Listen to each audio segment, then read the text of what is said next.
आदरणीय जगत प्रकाश नड्डा जी।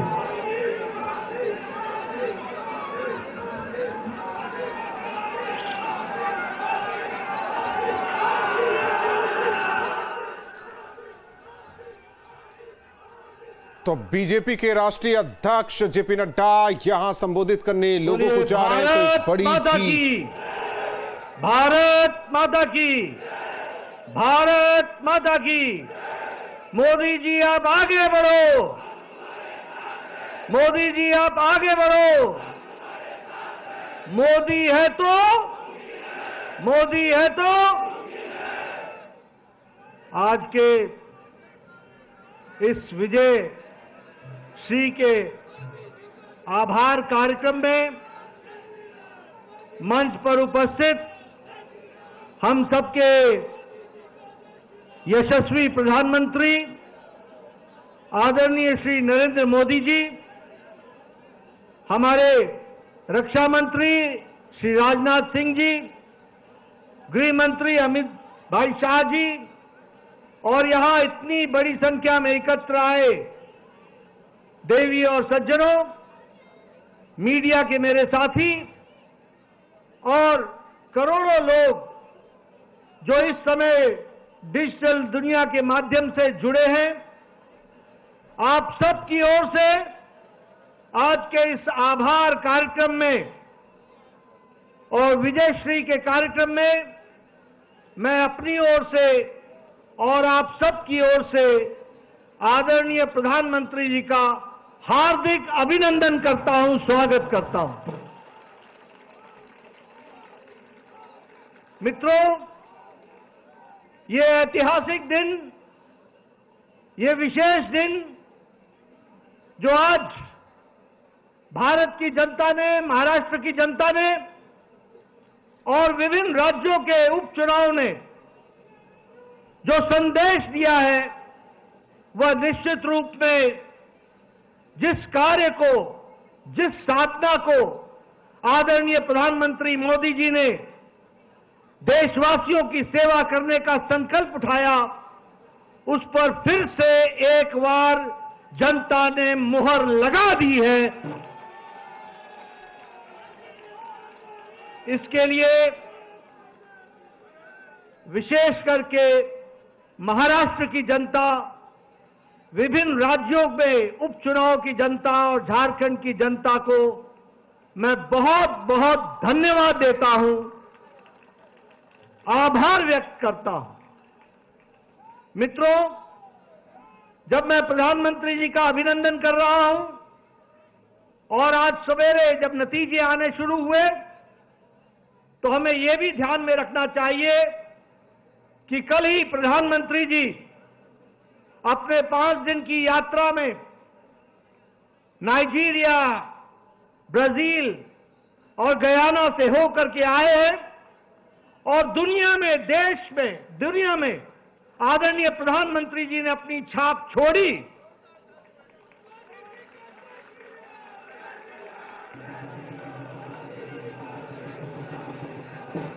और आप सबको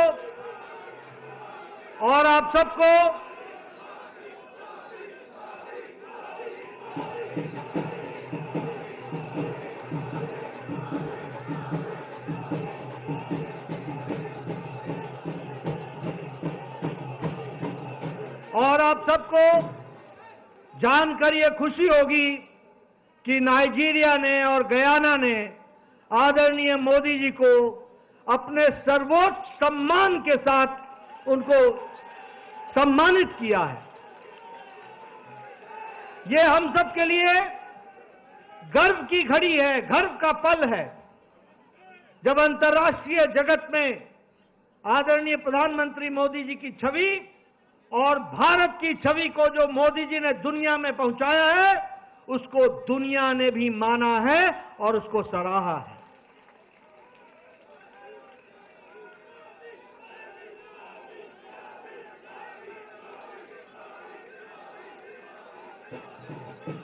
मित्रों, ये जो जीत पिछले आज के दिन महाराष्ट्र में मिली, उपचुनाव में मिली, और पिछले दिनों जो हरियाणा में मिली, उसने ये तय कर दिया कि जिस बात को प्रधानमंत्री जी ने रखा, विकासवाद, गांव, गरीब, वंचित, पीड़ित, शोषित, दलित, महिला, युवा, किसान, इनको मुख्य धारा में शामिल करके आगे देश को ले जाना है, इस पर फिर से जनता ने मुहर लगा दी है। ये भी हमको ध्यान में रखना। मित्रों,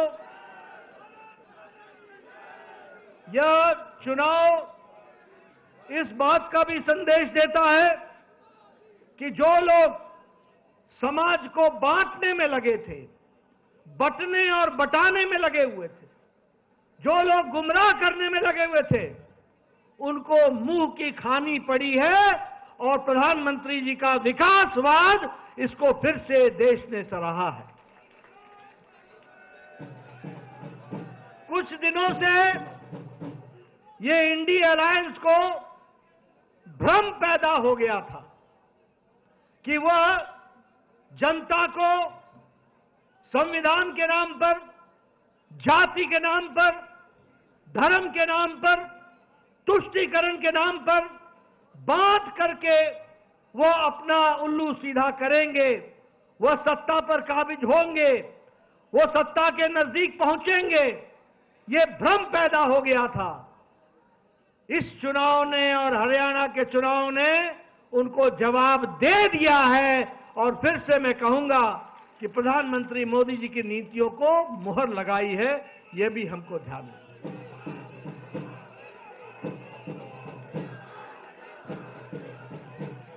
मैं यहां यह भी बताना चाहता हूं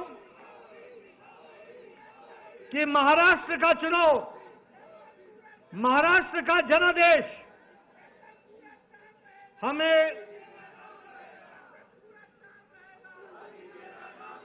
और यह भी हमको स्पष्ट बताता है कि महाराष्ट्र का जनादेश न कि सिर्फ हमको 2024 में मिला, जनादेश हमको 2019 में भी मोदी जी के नेतृत्व में मिला था। लेकिन उस समय उद्धव ठाकरे जी की सत्ता के प्रति लोलुपता, मोह और अवसरवादिता ने उस समय पीछे धोखा देकर उस जनादेश का निरादर किया था। और आज महाराष्ट्र की जनता ने फिर से आदर दे करके, उनको धक्का दिखा करके यह संदेश दे दिया है कि जनता मोदी जी के साथ है, महायुति के साथ है, भारतीय जनता पार्टी शिवसेना के साथ है और हमारे एनसीपी के साथ है। मित्रों, आंकड़े ये भी बताते हैं कि अगाड़ी को, ये जो महाअगाड़ी थी, इसको भी संदेश दे दिया है। और जब मैं संदेश देने की बात कहता हूं तो मुझे कांग्रेस के बारे में प्रधानमंत्री जी ने कहा था लोकसभा के चुनाव के पश्चात कि ये परजीवी पार्टी है, ये बेल की तरह, लता की तरह किसी के साथ चिपक जाती है और जिसके साथ चिपकती है उसको भी सुखा देती है। इस चुनाव ने तो कांग्रेस पार्टी को खुद तो सुखाया ही सुखाया, परजीवी को, दूसरे को भी सुखा दिया। और जो अगाड़ी के नतीजे हैं वो इस बात को प्रमाणित करते हैं परजीवी के बारे में। मैं यहां यह भी बताना चाहता हूं कि प्रधानमंत्री जी, आपके नेतृत्व में एक नया शब्द इजाद हुआ, जिसे राजनीति में जिसका उपयोग पिछले 70 साल नहीं हुआ था, क्योंकि 70 साल तक हम एंटी इनकम्बेंसी सुनते थे। आज हम प्रो इनकम्बेंसी सुन रहे हैं। और जब हम प्रो इनकम्बेंसी की बात कहते हैं तो गुजरात में 3 दशक तक कमल खिला है, कमल खिला है, कमल खिला है। मध्य प्रदेश में 2 दशक से कमल खिल रहा है। और असम में, त्रिपुरा में, उत्तराखंड में, उत्तर प्रदेश में, गोवा में, यहां 2-2 टर्म, दूसरी टर्म भी भारतीय जनता पार्टी का और एनडीए का परचम लहरा रहा है। और महाराष्ट्र में भी इस बार रिकॉर्ड टूटा है, इसको भी हमको ध्यान में रखना चाहिए। मित्रों, मैं यहां यह भी बताना चाहूंगा कि बाई इलेक्शन में, उपचुनाव में, उसमें भी पहले हमारे पास सिर्फ 11 सीटें थी। आज भारतीय जनता पार्टी 20 सीटें जीत करके आई और एनडीए 8 सीट जीत करके आई। 28 सीटें हम जीत करके आए हैं और वह भी देश का मूड बताता है, देश का मन बताता है, जिसको हमको हमेशा समझना चाहिए। उत्तर प्रदेश में 9 में से 7 सीटें भारतीय जनता पार्टी के पक्ष में गई और कुंदरकी की सीट पहली बार भारतीय जनता पार्टी जीत करके आई और वहां परचम लहराया है। राजस्थान में हमारे पास 2 सीटें थी एनडीए की, 1 सीट बीजेपी की थी। आज राजस्थान में 7 में से 5 सीटें भारतीय जनता पार्टी के पक्ष में गई। बिहार में नीतीश जी के नेतृत्व में वहां सरकार चल रही है, वहां 4 सीटों पर चुनाव हुआ और चारों की चारों सीटें एनडीए ने जीत ली। ये हमको ध्यान में रखना चाहिए। जिसमें से एक सीट हम पार्टी ने रिटेन की, वहीं हमारे जनता दल यूनाइटेड ने आरजेडी से 1 सीट बेलमगंज की, वो 32 साल बाद एनडीए के पक्ष में गई और जेडीयू के पक्ष में गई। और उसी तरीके से हमारे शाहबाद इलाके में जो दोनों सीटें आरजेडी के कब्जे में थी, दोनों ही जगह कमल खिला और भारतीय जनता पार्टी की सीट। असम में हमने 5 की 5 सीटें उपचुनाव में जीत ली, एनडीए ने पूरी की पूरी सीटें जीत ली। गुजरात में 1 सीट का उपचुनाव था जिसे भारतीय जनता पार्टी ने कभी जीती नहीं थी, उसको भी पहली बार जीत हासिल कर ली और उसको भी जीत लिया। मध्य प्रदेश, छत्तीसगढ़ और उत्तराखंड में हमने अपनी 1-1 सीट रिटेन कर ली। और इसी तरीके से हम ये कह सकते हैं कि सारी ताकत लगाने से, जो आप लोगों के सहयोग से यह जीत हम सब लोगों को हासिल हुई है। मैं अपनी ओर से और अपनी पार्टी की ओर से, जहां महाराष्ट्र की जनता को, जहां जहां उपचुनाव हुए वहां की जनता को और हमारे झारखंड की जनता को तहे दिल से आभार व्यक्त करता हूं, धन्यवाद देता हूं।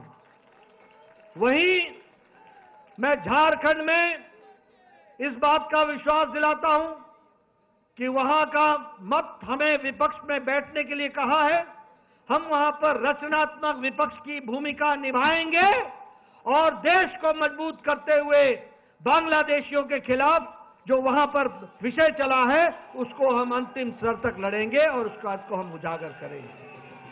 मित्रों, मैं अंत में सभी कार्यकर्ताओं को, जिन्होंने दिन रात एक किया, मेहनत की, अपने घर को छोड़कर महीनों चुनाव में लगे रहे और हर वोटर तक पहुंचने का प्रयास किया, आपकी मेहनत रंग लाई है। आपकी मेहनत के लिए आप सबको मैं अपनी ओर से और पार्टी की ओर से बहुत बहुत धन्यवाद देता हूं।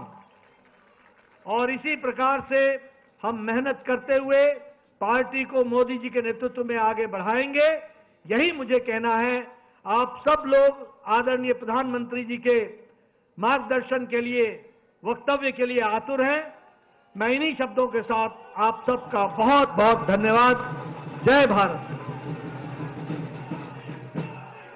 तो सुना आपने बीजेपी के राष्ट्रीय अध्यक्ष जेपी नड्डा को जिस बात का जिक्र किया जा रहा था कि उत्तर प्रदेश की कुंदरकी सीट का जरूर जिक्र होगा, और उन्होंने अपने इस भाषण में, अपने संबोधन में कुंदरकी सीट का जिक्र किया, क्योंकि प्रेस कॉन्फ्रेंस के दौरान ही सीएम योगी ने कुंदरकी सीट का जिक्र किया था और इस जीत को लेकर किस तरीके से उत्साहित